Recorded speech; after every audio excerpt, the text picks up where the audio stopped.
Here I have a Samsung 50-inch FP-T5084.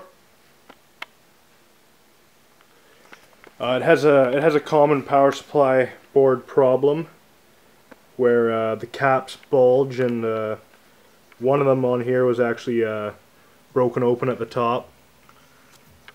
So I replaced 3. They were both 10 volt, 2200 microfarad. It was those 2 right there. And then it was also this one over here. Yours might be different, not sure. But I got those in. Put the board back in. I'll try to get the model number of this board, part number. I think it is down there.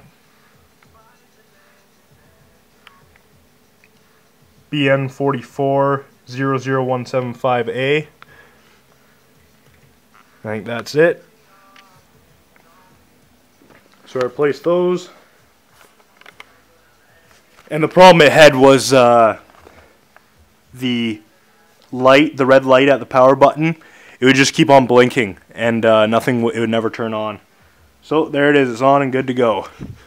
Hopefully you learned something from this video. It's just, yeah, those 3 caps, and it was good to go. Obviously check fuses and stuff too if you can. Thanks for watching.